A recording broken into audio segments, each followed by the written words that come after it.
各位听众、各位观众，大家好，欢迎来到我的频道派 TV。今天是纽约时间6月10号，今天是星期三。纽约市的死亡人数是21918人，确诊人数是212408人，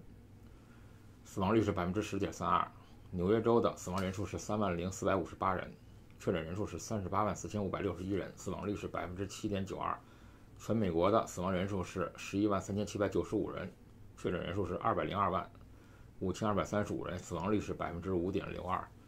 恐惧指数是27.57，非常的稳定，非常好。那么人民币对美金的兑换率是7块09分。那么在经历了一波三折以后啊，祝贺比亚迪终于获得了最终的认证。那么在6月8号的时候呢，它得到了正式认证，能够向加州政府供应 N95 口罩了。那么根据比亚迪和加州的合同，在接下来的2个月里面啊，那么加州呢就可以选择以8.25亿美元的价格来购买2.5亿个 N95 呼吸器，和以6180万美元的价格来购买1.125亿个外科口罩。祝贺比亚迪，不愧是巴菲特的学生。那么我们知道啊，这个娱乐场开门了，但是呢，有的时候对牌友不太好。那么根据密西根博彩控制委员会的向州政府提交了一份重新开放底特律娱乐场所的安全协议书啊。根据协议书的规定啊，如果这个方案最终得以通过的话，意味着重新开放后的娱乐场将会禁止吸烟和打牌。那么并严格限制场内人数来预防COVID-19 疫情。娱乐场所现在正在等待州长格雷琴·惠特莫的批准。自从3月中旬以来啊，底特律的娱乐场所由于新冠疫情呢被迫停止营业。那么禁止吸烟、禁止玩扑克和限制场内人数只是底特律这个娱乐场所重新开业计划的一部分。这份协议书的内容还包括禁止在娱乐场内吸烟，场内的人数呢也限制在15%以内，而且限制了入口，并且检查温度。同时呢，关闭扑克室，这就是德州扑克的这个牌友就没有地方去了啊。那么没有自助餐，没有苏打水，没有咖啡站。那么加强清洁协议，保持社交距离，不提供代客趴车或者大衣服务，也没有音乐会，没有夜总会，没有现场活动，也没有演出。那么委员会的执行董事呢，叫做 Richard Clam， 在一份声明中说，在制定这份安全协议时，我们参考了 CDC 的建议，还有南加州的博彩委员会的安全协议，以及国家印第安人游戏委员会的提供的信息。那么我们要求这个娱乐场所要提供重新开业的计划方案，并与娱乐场所工会对协议的具体内容进行了磋商。我们相信，当娱乐场所重新开放的时候，这些措施能够有效地保护公众。受疫情的影响他们在3月15号开始呢，底特律的米高梅金殿酒店还有这个摩城娱乐场还有这个希腊的希腊城娱乐场，他们都是相继关门了。那么随着密西根博彩控制委员会周一的表示，这3家娱乐场到今年为止他们的总收入只有2.992亿美元，同比去年的6.179亿美元来说下降了51.6%。那么娱乐场所关闭造成了收入损失，影响了整个城市和州。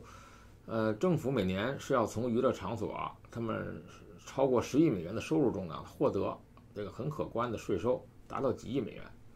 那么摩城娱乐场酒店的防疫方案呢，它包括了对员工和客户进行筛查，包括了温度检测酒店范围内的社交距离标识、老虎机和桌子的间距、口罩和手套的使用，以及200个洗手站。那么上个月呢，米高梅的国际酒店集团他们曾经发布了一项7点的安全计划，那么概述了这个公司将会在旗下酒店，包括了底特律米高梅金殿酒店，还有实施相关的健康和安全的协议。米高梅的度假酒店的计划包括了筛查、体温监测、员工培训、强制性佩戴口罩和个人防护装备，以及身体距离。这公司的计划还涉及了空气的质量和它的供暖、通风和空调系统的操作。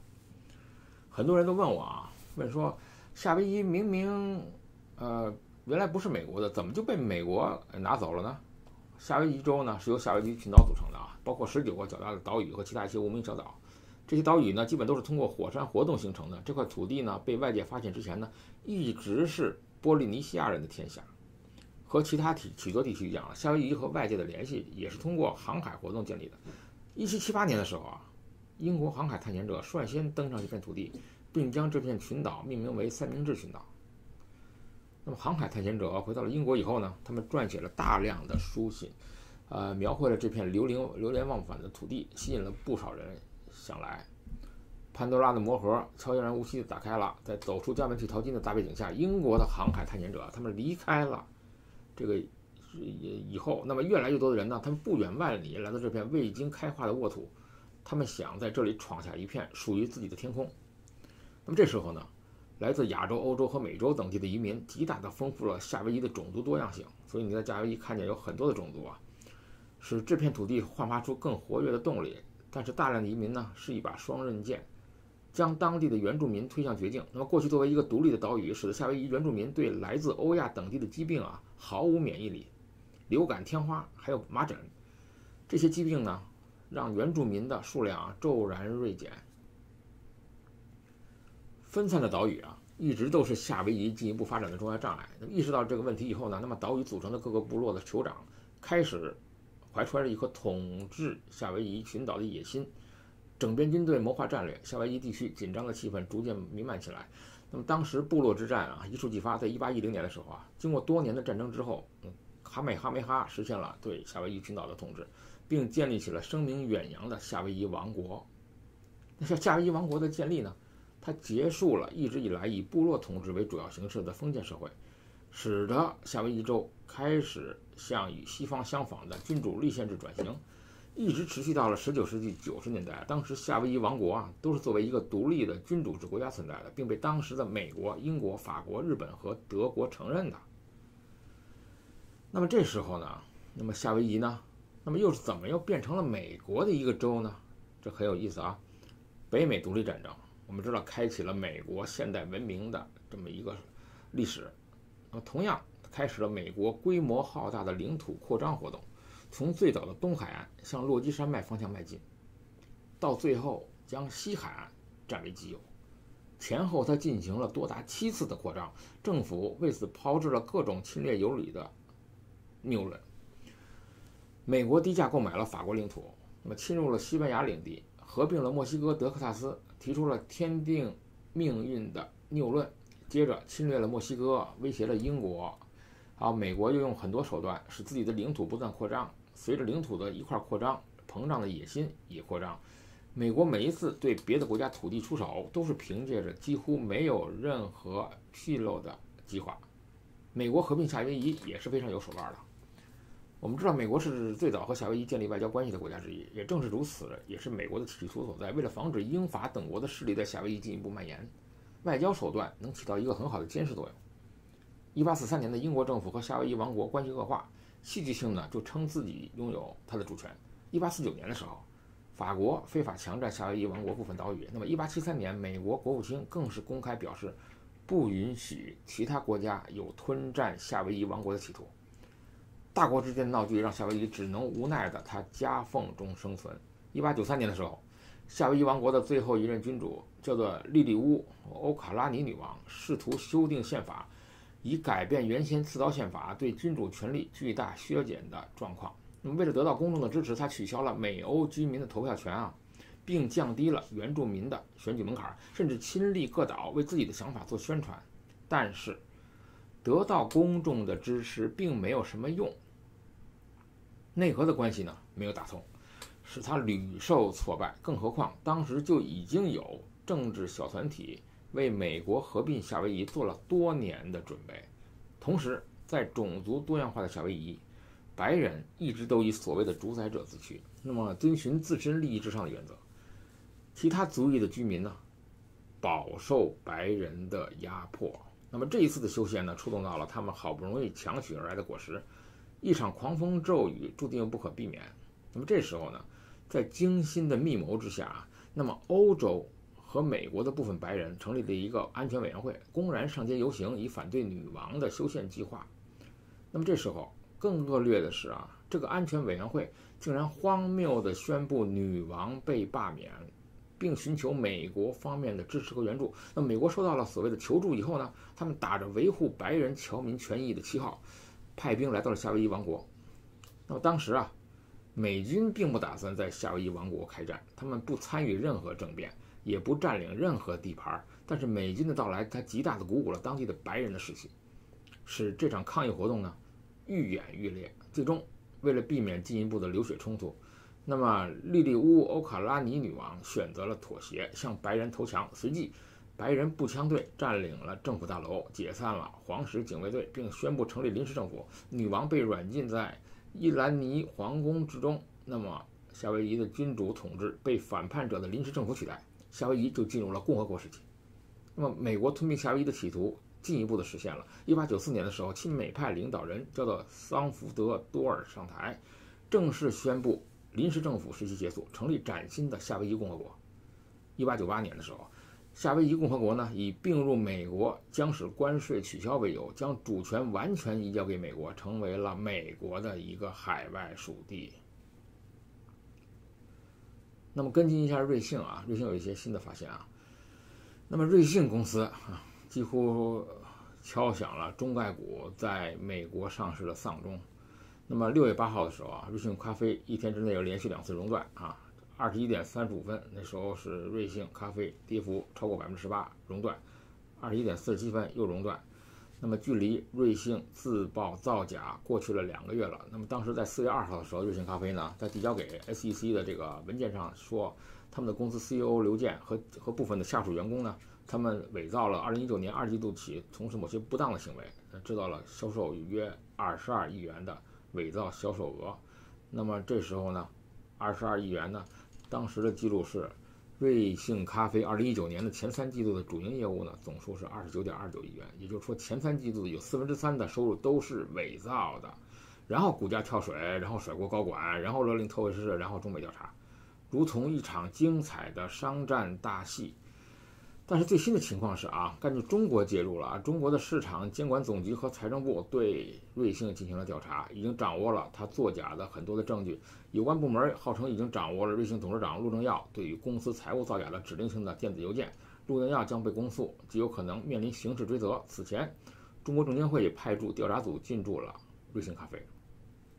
并在官网上发布公告，对该公司财务造假行为表示了强烈的谴责。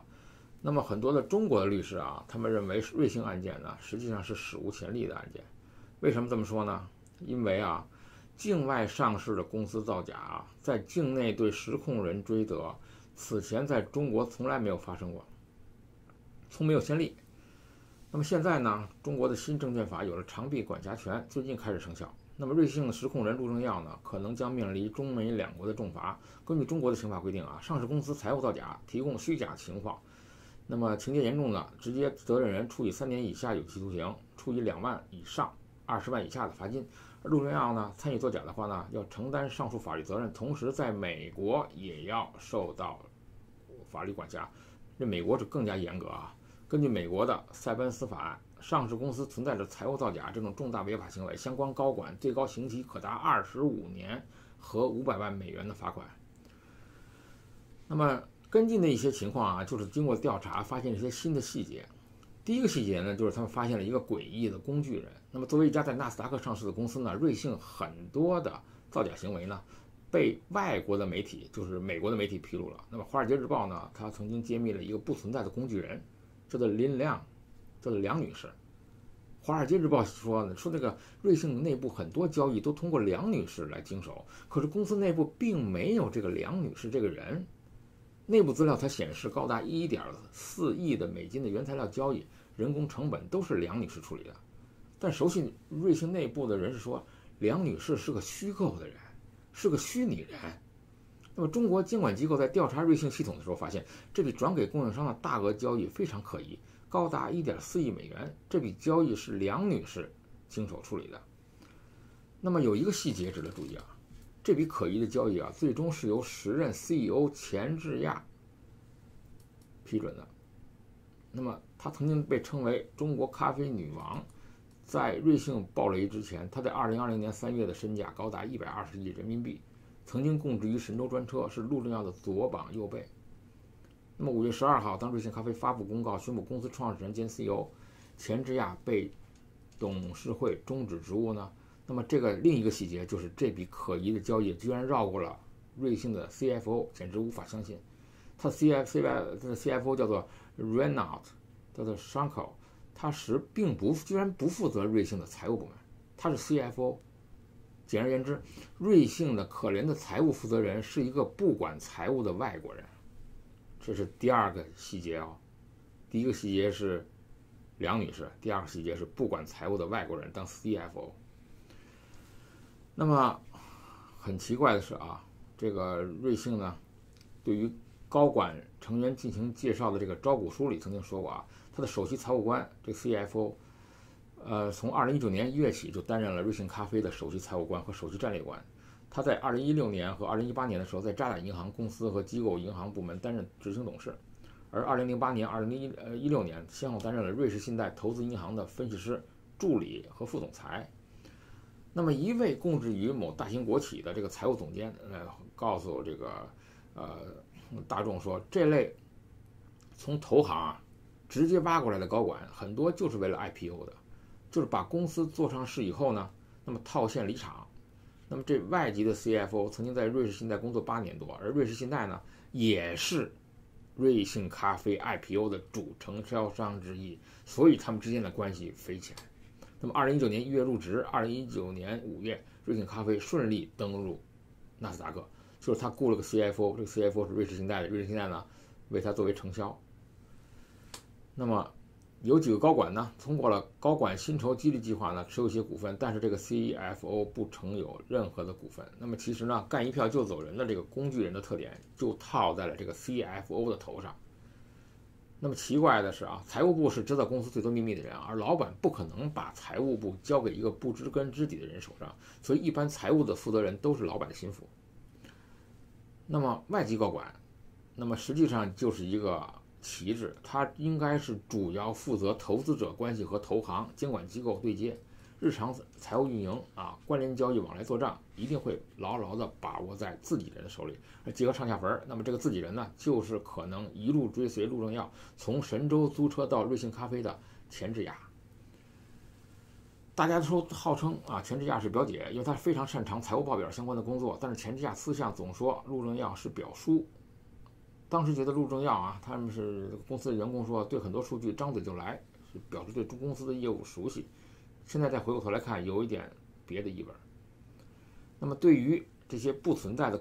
这个工具人啊，梁女士，那么业界的人士分析呢，很可能是啊，网上办公那个 OA 的系统上的一个虚拟的账号，一些敏感的交易通过这个账号操作。那么财务专家表示说，对于瑞幸内部情况并不清楚，只能根据财务部门的通行惯例进行解释。那么从这个不存在的梁女士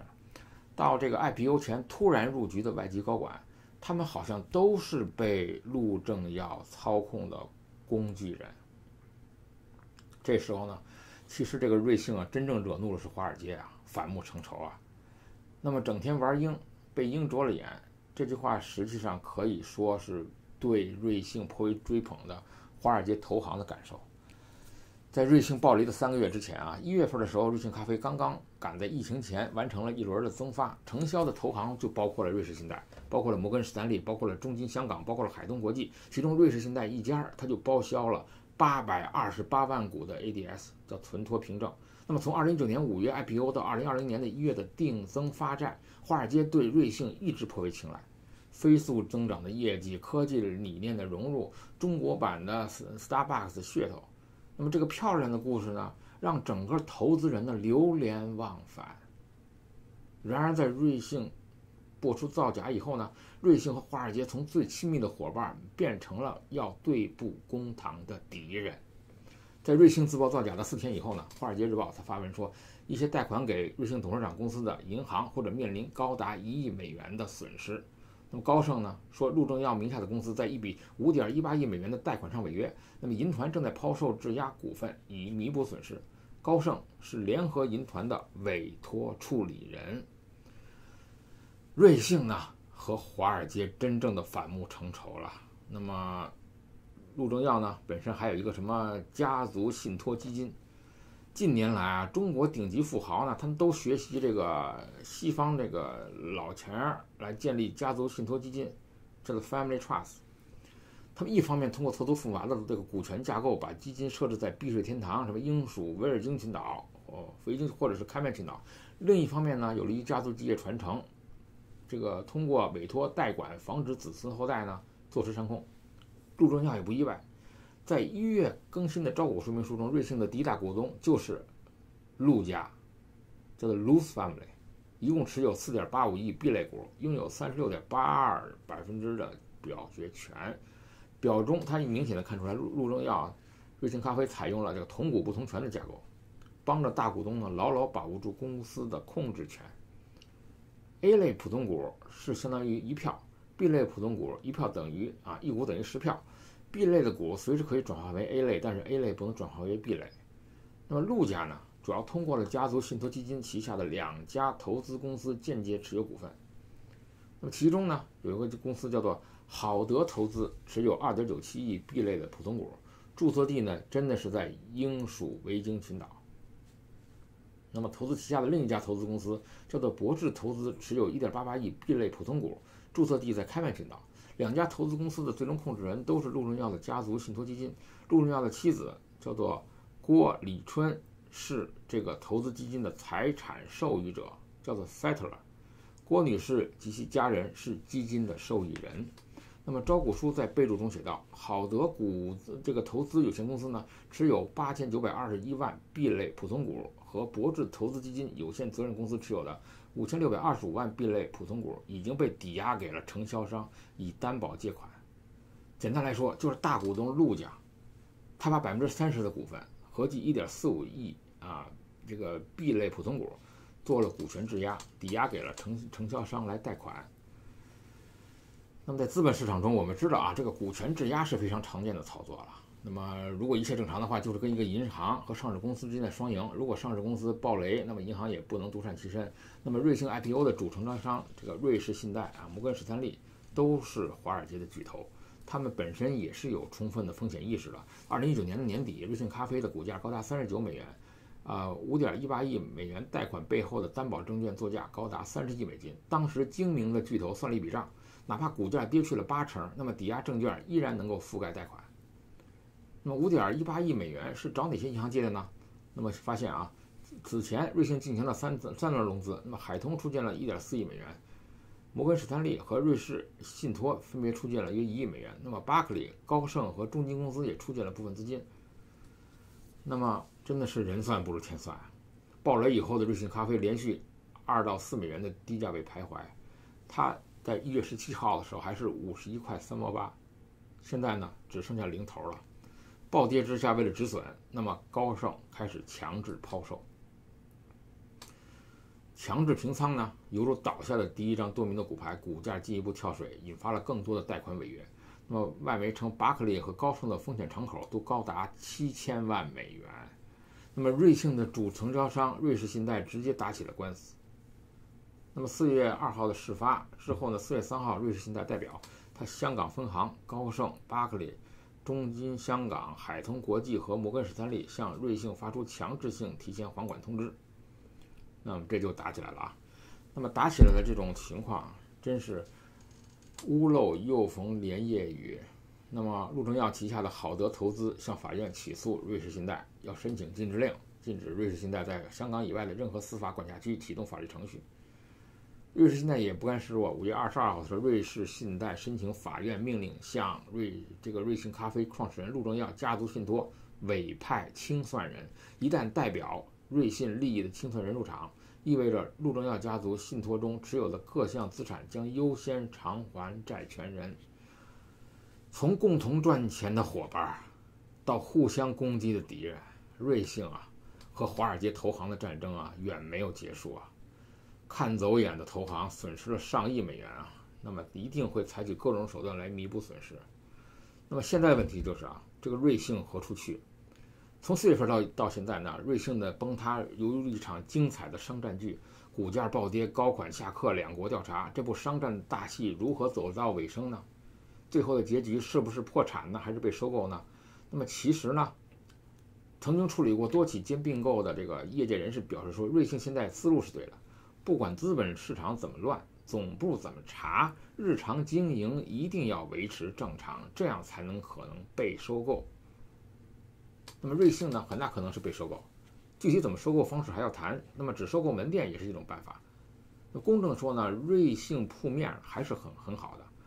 那么这些企业来看呢，也是有非常优良的资产。那么瑞幸现在被国内外债权人逼着要贱卖资产，也是捡漏的一个好的时候。那么由于瑞幸财务呢数据造假，财报中的销售金额、用户人数都有大量水分，不可相信。唯独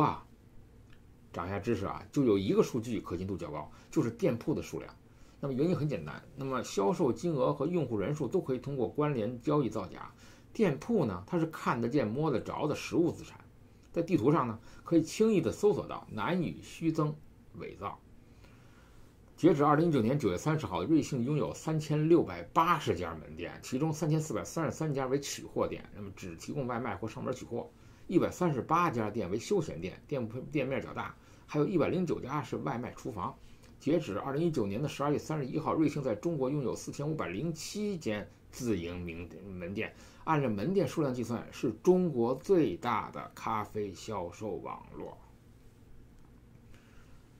瑞幸是典型的这种轻资产的运营，门店呢也不是自由的。那么黄金地段的门店呢，需要支付高昂的租金，随着门店的数目增长，门店的租金和营运开支也由2.92亿元涨到了11.3亿元。而这些门店对谁最有价值呢？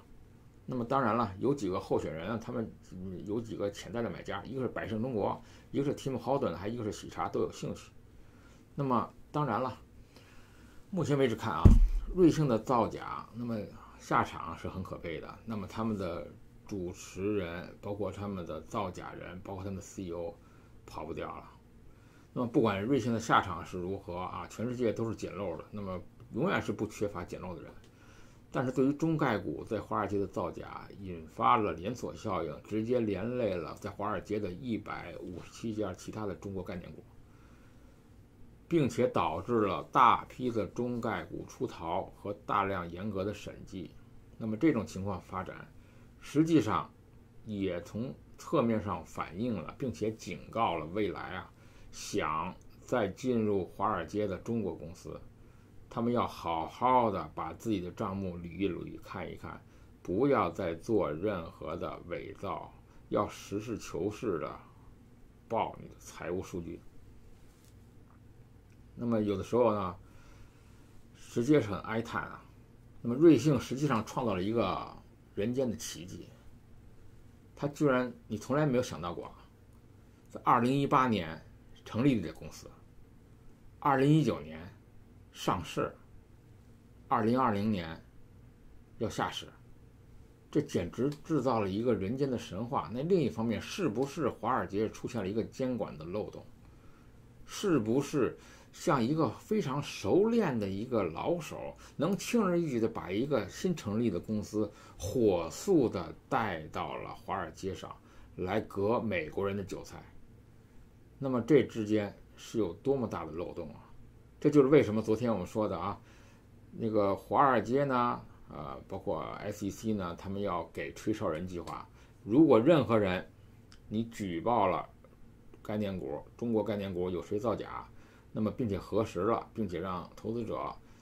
追回损失了，那么你的举报人就可以获得5000万美元的奖金。那么现在呢，只能希望瑞幸咖啡有一个美好的被收购的未来。我们明天见，欢迎订阅，谢谢大家。